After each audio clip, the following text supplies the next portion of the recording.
Hello, welcome to in my channel mechanical engineering concept. इस applied mechanics की lecture series में आज मैं लेक्चर नंबर 8 में डिस्कस करूँगा वेरिग्नन थ्योरम।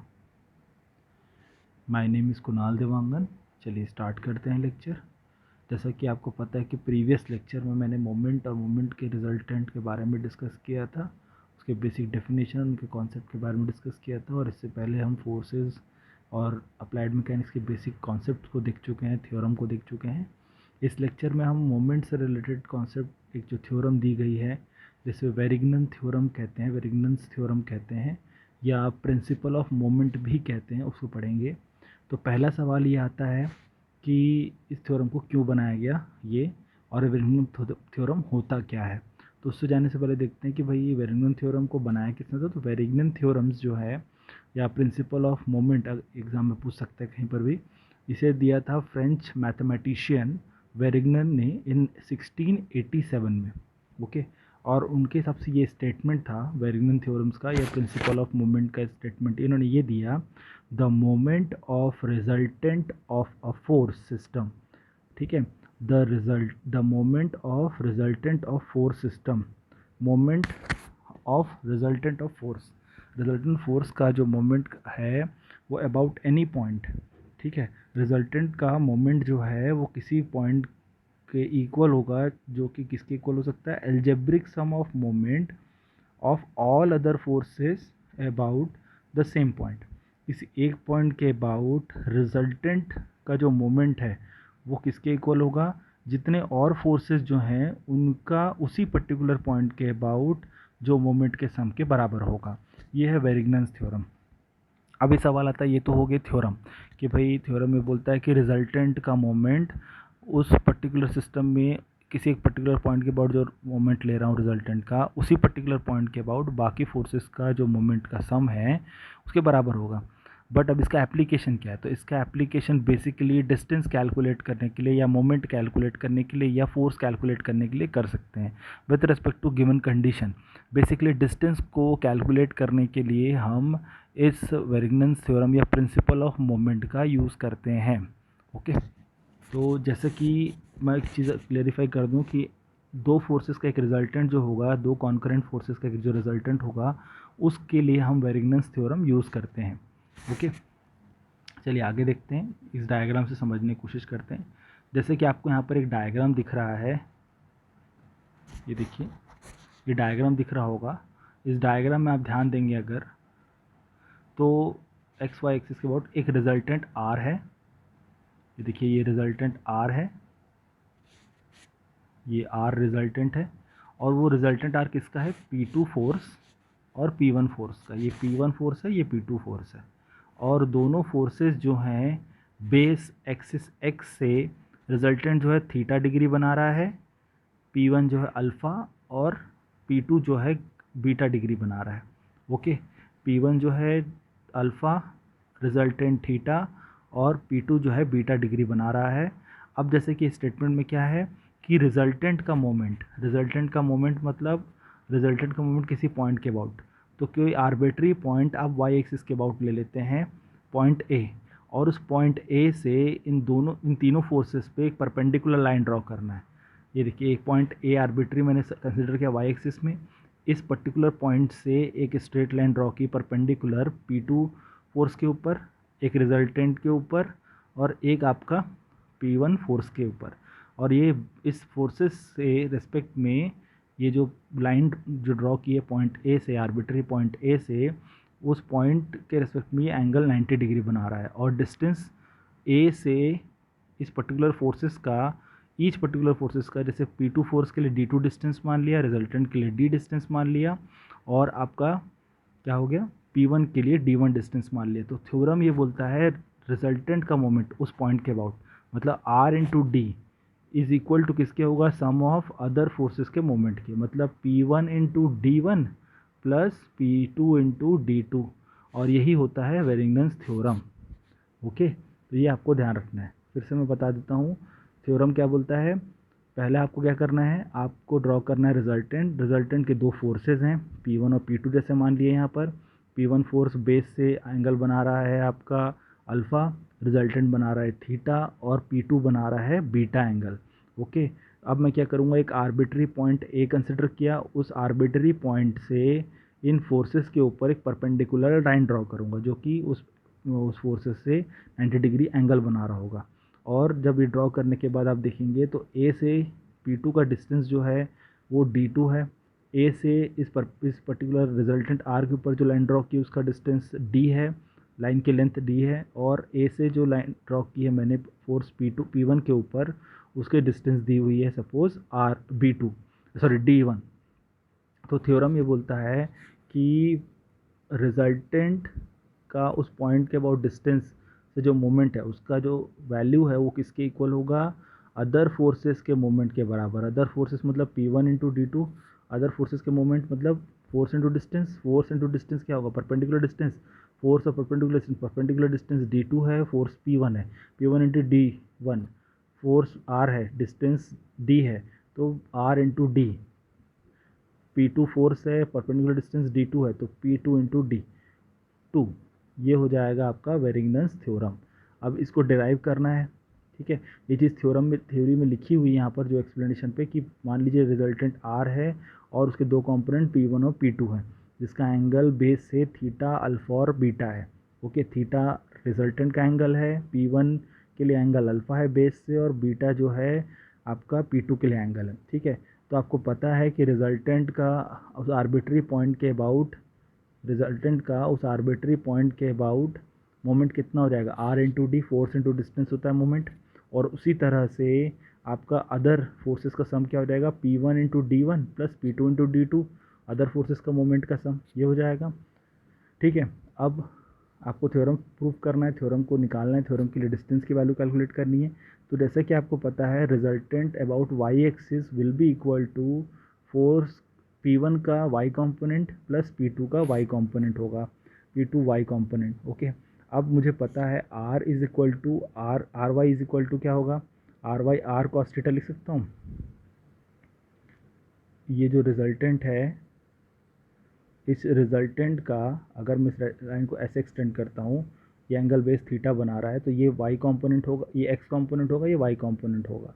ओके, एक कंपोनेंट y होगा, एक कंपोनेंट x होगा। तो बेस से ये डिस्टेंस कितना हो जाएगा, ये डिस्टेंस हो जाएगा r into R Y is equal to कितना हो जाएगा, r cos थीटा, और P1 y is equal to P1 cos theta. आप चाहे तो थ्योरम को इतना ही बता सकते हैं कि थ्योरम में इस तरह से वैल्यू आएगी, चाहे तो आगे प्रूव कर सकते हैं इस तरह से। और डिस्टेंस कैलकुलेशन के लिए P1 y क्या हो जाएगा, P1 y की वैल्यू हो जाएगी P1 का y कंपोनेंट की वैल्यू cos थीटा के रेस्पेक्ट में P1 cos थीटा हो जाएगा। ओके, और उसी तरह से P2 y कितना हो जाएगा, P2 cos बीटा, यानी अल्फा बीटा एंगल है P1 और P2 के लिए। वैल्यूज़ को पुट करता हूँ, वैल्यूज़ को पुट करूँगा तो r cos theta plus P1 cos alpha plus P2 cos beta आ जाएगा। अब दोनों साइड पे मैं OA दोनों से इक्वल टू के दोनों एंड पे मल्टीप्लाई कर देता हूँ। तो r into OA cos theta is equal to P1 into OA cos alpha plus P2 OA cos beta आ जाएगा। अब जैसा कि पता है OA cos theta is equal to D, OA मतलब ये OA, ये अगर ट्रायंगल में देखूँ तो इस ट्रायंगल में ये 90 डिग्री है, ठीक है। ये दिया है D2, अगर मुझे OA निकालना है, ये डिस्टेंस अगर OA ये कितना हो जाएगा, ये ट्रायंगल इस तरह ना, ये जैसे ये D2 लेंथ है, ठीक है, परपेंडिकुलर। ये एंगल आपका, अगर यहाँ से ध्यान से देने वाली बात है कि अगर बेस से ये अगर R बना रहा है थीटा, तो बेस से यहाँ से भी R का जो डिस्टेंस होगा वो थीटा बनाएगा। बेस से अगर अल्फ़ा एंगल बना रहा है आपका P1, तो P1 के लिए जो D1 डिस्टेंस है वो भी अल्फ़ा एंगल बनाएगा वर्टिकल लेंथ से, क्योंकि सिमिलर ट्रायंगल लगा कर देखूँ तो। और उसी तरह से बीटा के लिए भी सेम कॉन्सेप्ट है, D2 डिस्टेंस के लिए सेम एंगल बनाएगा। तो अगर मैं इस ट्रायंगल को कंसिडर करता हूँ तो इस ट्रायंगल में आप ध्यान देंगे, ये एंगल हो गया बीटा, ये हो गया 90 डिग्री, तो ये इसके रेस्पेक्ट में, इस पर्टिकुलर एंगल के रेस्पेक्ट में ये बेस हो जाएगा। ओके, ये वर्टिकल हाइट हो जाएगी। और ये आपको पता है क्या डिस्टेंस, बेस पता है D2, ठीक है। अब आपको ओ ए, ये ओ ए हो गया, तो O A into D two क्या हो जाएगा, O A into D two हो जाएगा, क्या लिख सकता हूँ, O A into D two, O A into D, O A into sorry O A into cos theta लिख सकता हूँ D, O A into cos alpha लिख सकता हूँ डी वन, और O A into cos beta लिख सकता हूँ डी टू। ट्राइंगल पे लगाया है मैंने, ट्राइंगल पे मैथमेटिक्स लगाई है सिंपली। ऐसा ट्राइंगल बन रहा है, ऐसा, जैसे अगर एक ट्राइंगल देखूँ तो ओ ए, ये डी टू डिस्टेंस के लिए देखूँ अगर, ठीक है, अगर ये बीटा एंगल है और ये 90 डिग्री है, तो यहाँ से मैं सिंपली निकाल सकता हूँ ना इस पर्टिकुलर के लिए, इस पर्टिकुलर वैल्यू को। तो डी टू कितना हो जाएगा, डी टू हो जाएगा ओ ए कॉस बीटा हो जाएगा।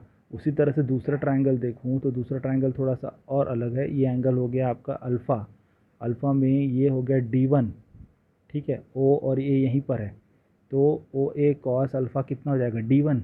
और सिमिलरली अगर थोड़ा सा दूसरा एक और ट्राइंगल देखो रिजल्टेंट के रेस्पेक्ट में, जो डिस्टेंस डी दे रहा है, ए पॉइंट ये है, ओ पॉइंट ये है, आप जा सकते हैं उस डायग्राम को देख सकते हैं बाद में, लेक्चर वो को डिस्कस, लेक्चर को आप एक बार रिवाइज करेंगे तो ये डिस्टेंस डी हो गया, ये हो गया यहाँ से, ये एंगल हो गया थीटा, ये है 90 डिग्री, 90 डिग्री की तरह से बना लीजिएगा इसको थोड़ा।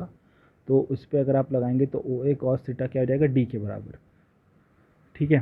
तो इस पर्टिकुलर कॉन्सेप्ट से मैं क्या कर सकता हूँ, यहाँ पर पुट कर सकता हूँ ना, क्या पुट कर सकता हूँ कि ओ ए कॉस अल्फ़ा कॉस थीटा क्या हो जाएगा डी, ओ ए कॉस अल्फ़ा क्या हो जाएगा डी वन, और ओ ए कॉस बीटा क्या हो जाएगा डी टू।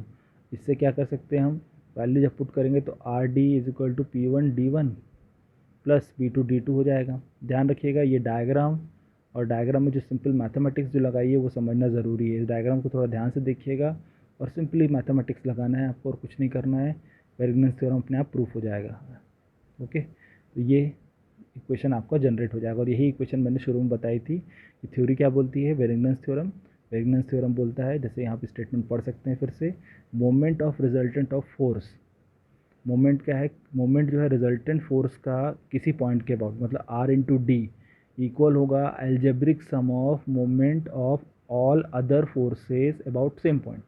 मतलब ए के अबाउट रिजल्टेंट का मोमेंट आर इंटू डी, और ए के अबाउट पी वन और पी टू का मोमेंट का सम जो है वो आर डी के बराबर होगा। यही है वेरिगनेंस थ्योरम। ओके, तो ये आपको प्रूव करना था। ओके, तो यही आपको प्रूव हो गया। नेक्स्ट है रिजल्टेंट ऑफ पैरेलल फोर्सेस का सिस्टम, पैरेलल फोर्सेस के लिए। तो जब मान लीजिए किसी सिस्टम में दो पैरेलल फोर्सेस लग रही है, मान लीजिए P1 और P2, तो उसका रिजल्टेंट बट ऑब्वियस है उसी डायरेक्शन पे होगा। पैरेलल फोर्सेस का डायरेक्शन अगर मान लीजिए सेम है तो रिजल्टेंट का डायरेक्शन भी सेम होगा। अब अगर यहाँ पर मैं वेरिगनेंस थ्योरम लगाता हूँ तो सिंपली मालूम है रिजल्टेंट फोर्स क्या हो जाएगा, R is equal to P1 plus P2, ठीक है। अब यहाँ पर मोमेंट लगाते हैं, तो मोमेंट लगाएंगे तो क्या होगा, ऑब्वियस है कि P1 का डिस्टेंस, P1 का पॉइंट O के about distance anti clockwise effect देगा या काउंटर क्लॉकवाइज, और P1 का इफेक्ट देगा क्लॉकवाइज, ठीक है। अगर मैं क्लॉकवाइज को नेगेटिव लेता हूँ और काउंटर क्लॉकवाइज को पॉजिटिव लेता हूँ और उसको मैं पुट कर देता हूँ कहाँ पर, रिजल्टेंट में, रिजल्टेंट के कॉन्सेप्ट में, या सॉरी मोमेंट के कॉन्सेप्ट में, कि रिजल्टेंट ऑफ मोमेंट क्या होता है। मैं फिर से रिपीट कर रहा हूँ इसको, एक बार ध्यान दीजिएगा। मैं मान के चल रहा हूँ पैरेलल फोर्सेस के इस कॉन्सेप्ट में आपके दो फोर्सेस P1 और P2 सेम डायरेक्शन पे लग रहे हैं और पैरेलल लग रहे हैं, तो ऑब्वियस है कि रिजल्टेंट भी सेम डायरेक्शन पे लगेगा। मतलब एक ऑब्जेक्ट को आपका एक फ्रेंड यहाँ से खींच रहा है, एक फ्रेंड आपका यहाँ से खींच रहा है, तो ऑब्जेक्ट ऑब्वियसली इधर ही डायरेक्शन पे मूव करेगा, इसलिए रिजल्टेंट अगर आप इन दोनों को हटा के लगाना चाहेंगे तो सेम डायरेक्शन पे लगेगा। उसके बाद अगर आप इसका एक रिजल्टेंट फोर्स का इक्वेशन बनाते हैं तो R is equal to P1 plus P2 होता है, इससे भी आप इसको जस्टिफाई कर सकते हैं। अब बात करते हैं वेरिगनेंस थ्योरम लगाने के लिए। तो वेरिगनेंस थ्योरम लगाते हैं पॉइंट O के अबाउट, जैसे मान लीजिए एक पॉइंट ले लेता हूँ, आर्बिट्री पॉइंट इस प्लेन पे O, आप इधर भी ले सकते हैं, इधर भी ले सकते हो, मैं इधर लेके चल रहा हूँ। इस पॉइंट O के अबाउट लगाते हैं तो क्या होगा कि P1 इंटू दिस डिस्टेंस, ये डिस्टेंस कुछ भी हो सकता है, जैसे ये डिस्टेंस नाम के हिसाब से, अगर आप नेमिंग के हिसाब से देखेंगे तो OA, ये क्या हो जाएगा, OA डिस्टेंस हो जाएगा P1 के लिए, तो इसका इफेक्ट क्लॉकवाइज आएगा, इस P1 फोर्स का इफेक्ट क्लॉकवाइज आएगा, और इस P2 का इफेक्ट एंटी क्लॉकवाइज आएगा। एंटी क्लॉकवाइज मतलब काउंटर क्लॉकवाइज। तो हमने एज्यूम क्या किया था, क्लॉकवाइज के लिए नेगेटिव डायरेक्शन, नेगेटिव इफेक्ट, और क्या बोलते हैं P2 अगर काउंटर क्लॉकवाइज के लिए पॉजिटिव इफेक्ट। अब अगर मैं रिजल्टेंट मोमेंट का कॉन्सेप्ट क्या होता है, रिजल्टेंट मोमेंट का कॉन्सेप्ट कि क्लॉकवाइज और एंटी क्लॉकवाइज का जो सम है वो रिजल्टेंट के सम के बराबर होता है। क्लॉकवाइज क्या आ रहा है, क्लॉकवाइज वैल्यू आ रही है P1 into O A, P1 into O A, negative sign क्यों, क्योंकि काउंटर क्लॉकवाइज है, और plus P2 into O B, P2 into O B plus sign क्यों, क्योंकि ये काउंटर क्लॉकवाइज है, काउंटर क्लॉकवाइज को हम पॉजिटिव लेते हैं। इसको आप लेक्चर नंबर 7 जो मैंने डिस्कस किया था उसमें आप देख सकते हैं, रिजल्टेंट मोमेंट के कॉन्सेप्ट में इसको डिस्कस किया हुआ है। तो रिजल्टेंट मोमेंट क्या बोलता है, रिजल्टेंट का जो मोमेंट होगा आर इंटू डिस्टेंस, कितना ये है, कितना ये सी है, ये ओ है, तो सी ओ, आर इंटू सी ओ जो है, जो क्लॉकवाइज और एंटी क्लॉकवाइज मोमेंट है उनके सम के बराबर होगा, जो उनके सम के बराबर हो गया है ना। तो इस पर्टिकुलर इक्वेशन से, ये जो इक्वेशन आपका बना, इस इक्वेशन से आप क्या कर सकते हैं, डिस्टेंस निकाल सकते हैं। डिस्टेंस या जो भी अननोन आपके रहेंगे इस इक्वेशन से आप निकाल सकते हैं गिवन कंडीशन पे। तो ये हो जाएगा आपका पैरेलल कंडीशन पे, पैरेलल फोर्स जब सेम डायरेक्शन पे एक्ट कर रही है। अब मान लीजिए दोनों पैरेलल फोर्सेस हैं बट पैरेलल फोर्सेस का डायरेक्शन अलग अलग हो जाए, मतलब unlike parallel forces, unlike parallel forces मतलब ये दोनों देखिए फोर्सेस तो पैरेलल हैं इस तरह से, ये देखिए P1 और P2 का डायरेक्शन अलग अलग है बट फोर्सेस अभी भी पैरेलल हैं एक दूसरे के। तो इस कंडीशन में क्या होगा, रिजल्टेंट का डायरेक्शन डिपेंड किसके ऊपर करेगा, इस किसकी वैल्यू ज़्यादा है, P1 बड़ा है कि P2 बड़ा है। अब इस कंडीशन में मैं मान लेता हूँ आर्बिट्री पॉइंट ओ बी के नियर है, P2 फोर्स के नियर है। अब अगर अब यहाँ पर मैं कॉन्सेप्ट लगाता हूँ किसका, वेरिनेंस थ्योरम का, तो P1 जो है क्लॉकवाइज लगेगा, P2 जो है वो भी क्लॉकवाइज लगेगा, तो दोनों नेगेटिव हो जाएंगे क्योंकि दोनों क्लॉकवाइज हैं। ऑब्वियस है भाई, जैसे अगर आप इसको समझना चाहें ध्यान से थोड़ा देखेंगे तो देखिए यहाँ पर फोर्स को, ये P1 क्या करेगा, P1 इसको इस तरह से खींचने की कोशिश करेगा और अगर देखा जाए तो घुमाएगा। इस पॉइंट को होल्ड कर लीजिए आप, इस पॉइंट O को होल्ड कीजिए और होल्ड करके देखिए P1 को खींच के देखिए तो ये ऑब्जेक्ट को इस तरह घुमाएगा और P2 जो है वो भी नीचे की तरफ लग रहा है तो इस तरह घुमाने, स्पिन करने की कोशिश करेगा। रिजल्टेंट भी इसको स्पिन करके इसी डायरेक्शन मूव करेगा, मतलब ये भी काउंटर क्लॉक, ये भी क्लॉकवाइज है, तीनों क्लॉकवाइज इफेक्ट दे रहे हैं, मतलब तीनों का नेगेटिव इफेक्ट आएगा, ये भी नेगेटिव हो जाएगा, P1 के अबाउट, P2 के अबाउट भी नेगेटिव। डिस्टेंस क्या होगा, force into distance, perpendicular distance, P1 into perpendicular distance OA, R into perpendicular distance CO, और P2 इंटू OB डिस्टेंस, दिख रहा है, या BO जैसा भी आप लिखते हैं। ओके, सिमिलरली आप यहाँ पर भी वो चीज़ समझ सकते हैं कि ये पॉइंट O फिक्स है, मान लीजिए ये पॉइंट O फिक्स था, आप इस P1 और P2 को लगा रहे हैं तो बॉडी में किस तरह का इफेक्ट आएगा उसको आप इस मोमेंट के टर्म में कैलकुलेट कर सकते हैं। तो इस पॉइंट के अबाउट देखेंगे तो ये खींचेगा इस तरह से और ये इस तरह से घुमा देगा इसको, ये इस डायरेक्शन में घुमाएगा, ये दूसरे डायरेक्शन में, दोनों जब अलग अलग डायरेक्शन में घुमा रहे तो एक का इफेक्ट पॉजिटिव एक का इफेक्ट नेगेटिव होना चाहिए, इसलिए वहाँ पर नेगेटिव पॉजिटिव अलग अलग लिया है। यहाँ भी अलग अलग इसलिए लेने की, अगर मान लीजिए एक क्लॉकवाइज को पॉजिटिव लेता हूँ तो एंटी क्लॉकवाइज को नेगेटिव या वाइस वर्सा। तो स्पेशली हमने एज्यूम क्या किया है कि अगर काउंटर क्लॉकवाइज ऑब्जेक्ट को कोई फोर्स घुमाता है तो हम मोमेंट का इफेक्ट वहाँ पर नेगेटिव लेंगे और क्लॉकवाइज कंडीशन पर नेगेटिव और काउंटर क्लॉकवाइज में पॉजिटिव। तो ये काउंटर क्लॉकवाइज रिजल्टेंट घुमा रहा है, नेगेटिव, P2 और P1 दोनों काउंटर क्लॉकवाइज घुमा रहे हैं, एक क्लॉकवाइज घुमा रहे हैं, इसलिए उसके भी इफेक्ट नेगेटिव। ये देखिए सारे फोर्सेस में नेगेटिव लिया है। ओके, थ्योरम क्या बोला था, रिजल्टेंट का मोमेंट आर्बिट्री पॉइंट O के अबाउट और अदर फोर्सेस का जो मोमेंट का इफेक्ट है उनका सम ही लिया है, बट यहाँ पर प्लस की जगह माइनस साइन इसलिए क्योंकि ये जो रिजल्टेंट है मोमेंट और ये जो मोमेंट है दोनों नेगेटिव, क्लॉकवाइज पे नेगेटिव इफेक्ट दे रहे हैं इसलिए। और इस इक्वेशन से आप क्या कर सकते हैं, इस इक्वेशन से जो भी आपको अननोन गिवन रहेगा इस वेरिएंस थ्योरम लगाकर उस पर्टिकुलर प्रॉब्लम को सॉल्व करके अपना कॉन्सेप्ट में अननोन निकाल सकते हैं। ओके, तो आई होप आपको ये वेरिएंस थ्योरम का कॉन्सेप्ट समझ में आया होगा। अगर आपको कोई डाउट है, कोई क्वेरी है तो आप कमेंट बॉक्स पे लिखिए, मैं आपके डाउट और क्वेरी ज़रूर क्लियर करूँगा। अगर आपको कोई सजेशन है तो सजेशन बॉक्स पे लिखिए और मेरे वीडियो को लाइक कीजिए, मेरे चैनल को सब्सक्राइब कीजिए, मुझे फॉलो कीजिए ताकि मुझे और मोटिवेशन मिले। और मेरी वीडियो पसंद आए तो उसे लाइक करने न भूलिए, शेयर कीजिए लोगों से। आपका दिन शुभ हो। Thank you, have a good day.